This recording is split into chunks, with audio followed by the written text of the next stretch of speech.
শুভেচ্ছা। আজকে আমাদের সঙ্গে আছেন স্বেচ্ছাসেবী সংগঠন self help and rehabilitation program শার্পের সহকারী পরিচালক কৃষিবিদ জনাব করিমউদ্দিন স্যার। করিমউদ্দিন স্যারের সাথে আজকে আমরা পুষ্টি সপ্তাহ নিয়ে দুটো কথা বলবো। আপনারা সকলেই জানেন যে 28শে মে থেকে 3 জুন পর্যন্ত জাতীয় পুষ্টি সপ্তাহ 2025 উদযাপিত হচ্ছে এবং এই পুষ্টি সপ্তাহের প্রতিপাদ্য বিষয় হচ্ছে শিশু থেকে প্রবীণ পুষ্টিকর খাবার সর্বজনীন। তো এই বিষয়ে মূলত আমরা আমাদের শ্রদ্ধেয় স্যারের সাথে দুটো কথা আমরা বলবো। স্যার, মাটিরও কি পুষ্টির দরকার আছে? মানুষের যেরকম পুষ্টির দরকার আছে মাটিরও সবারই। তাহলে স্যার আমরা এই যে মানুষের কথা খুব করে ভাবতেছি, যেমন এবারে জাতীয় পুষ্টি সপ্তাহে কিন্তু আমরা মানুষের পুষ্টির কথা বলছি, কিন্তু আমরা মাটির পুষ্টির কথা বলছি না, গাছপালার পুষ্টির কথা বলছি না। তো আমরা গাছপালার কথা, মাটির পুষ্টির কথা, গাছপালার পুষ্টির কথা, ফসলের পুষ্টির কথাও আমরা কিভাবে ভাববো সেই মেসেজটা একটু স্যার দিবেন। এগুলোর সবগুলোর পুষ্টির কথা ভাবতে গেলে আমাদের এটা নিয়ে বহু চিন্তা করতে হবে। ক্লাইমেট চেঞ্জ, এটা হলো ক্লাইমেট চেঞ্জের ফলে যে পরিবর্তন হয়েছে এটা নিয়ে কেউ গবেষণা করার মতো লোক আমাদের দেশে খুবই কম আছে। যে ক্লাইমেট চেঞ্জের ফলে মাটির খাদ্য উপাদান, পুষ্টি উপাদানগুলো ক্ষয় হচ্ছে, যে তো এটা নিয়েই একটা আমাদের ক্যাম্পেইন বিভিন্ন করতে হবে।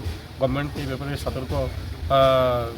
সতর্কভাবে কাজ করতে হবে, এবং মানুষকে সচেতন করতে হবে যে এই মাটির যে পুষ্টি উপাদান, গাছপালার যে পুষ্টি উপাদান দরকার, এই বিষয়ে যেভাবে হিউম্যান চেঞ্জ করার জন্য আমরা করতেছি, এটা হলো ক্লাইমেটিক চেঞ্জ অথবা সয়েল চেঞ্জ করার জন্য এরকম আমাদের ক্যাম্পেইন করে এগুলো জনসমাজকে প্রচার করতে হবে।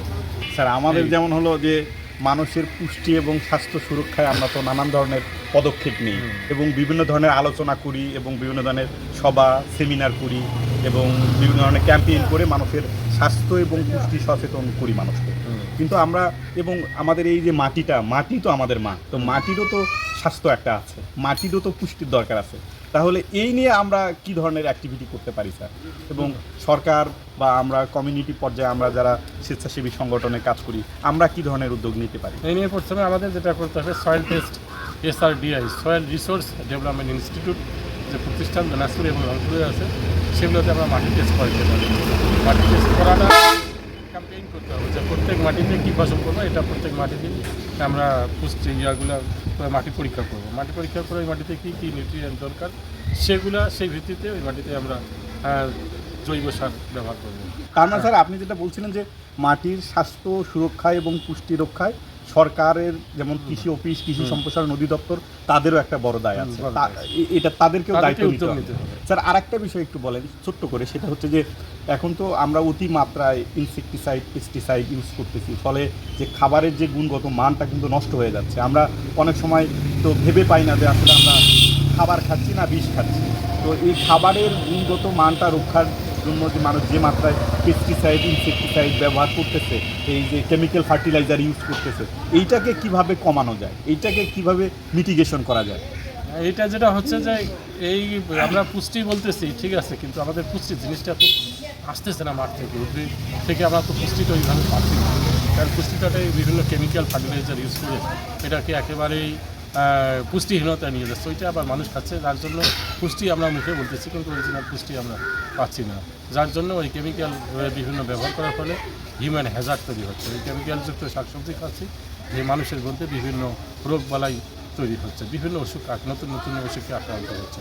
তাই এটার জন্য যেটা আমাদের করতে হবে সেটা হলো যে আমরা কেমিক্যাল ব্যবহার করব, কিন্তু একটা সহনীয় মাত্রায়, মানে অতি মাত্রায় ব্যবহার করা যায় না। এবং কেমিক্যালের পরিবর্তে বিকল্প জৈব ফার্টিলাইজার বা জৈব কেমিক্যাল, অর্গানিক কেমিক্যাল এটা তৈরি করতে হবে। গভর্নমেন্টকে এই ধরনের বিভিন্ন প্রতিষ্ঠানকে তৈরি করার জন্য বিভিন্ন ধরনের জৈব বালাইনাশক ব্যবহার করতে পারি, তাহলে কিন্তু আমরা এটা কন্ট্রোল করতে পারবো। এই ধরনের পদক্ষেপ আগে নিয়ে তখন এটাকে আমাদেরকে কন্ট্রোল মেজারে যাইতে হবে, তখন এই পদক্ষেপগুলো নিতে হবে। কিন্তু যতই পুষ্টি বলি না কেন, আমরা যা খাই সব ভেজালযুক্ত খাবার, বিষযুক্ত খাবার, বিষমুক্ত খাবার, বিষযুক্ত খাবার আমরা খাচ্ছি। আচ্ছা, যাই হোক, অনেক ধন্যবাদ স্যারকে। আসলে আমরা যেটা স্যারের কাছ থেকে অনেকগুলো গুরুত্বপূর্ণ তথ্য আমরা শুনলাম, যেটা বিষয় যে আমরা যে খাবারটা এখন খাচ্ছি এই খাবারে কতটা পুষ্টিযুক্ত, নাকি এটা মানে পুষ্টিযুক্ত না বিষযুক্ত, এটা নিয়েও আসলে অনেক প্রশ্ন রয়েছে, এটা নিয়ে অনেক ভাবার বিষয় রয়েছে। তো আমাদেরকে আসলে আলটিমেটলি এই যে মাত্রায় আমাদের কেমিক্যাল ফার্টিলাইজার, পেস্টিসাইড, ইনসেকটিসাইড ব্যবহার হচ্ছে, আমাদের এই জায়গা থেকে বেরিয়ে আসতে হবে। আমরা ফার্টিলাইজার ব্যবহার করব, তবে ওইটা সহনীয় মাত্রায়, অতি মাত্রায় না। কিন্তু আমাদের যারা প্রান্তিক পর্যায়ের কৃষক আছেন, মাঠ পর্যায়ে যারা কৃষক আছেন, তারা কিন্তু অনেকেই জানে না যে আমাকে কতটুকু জমিতে কী মাত্রায় রাসায়নিক সার ব্যবহার করতে হবে, কীটনাশক ব্যবহার করতে হবে, এইটা কিন্তু অনেকেই জানে না। তো কৃষক পর্যায়ে সচেতন করাটা কিন্তু গুরুত্বপূর্ণ, এবং এই জন্য আমাদের কৃষি অফিস আছেন, কৃষি সম্প্রসারণ অধিদপ্তর রয়েছেন, তাদের কিন্তু একটা বড় দায় আছে। তাদেরকে এই বিষয়গুলোতে এগিয়ে আসতে হবে। পাশাপাশি সর্বোপরি আমরা যারা স্বেচ্ছাসেবী সংগঠনে কাজ করি, আমরা তো আছি। সবাইকে ধন্যবাদ।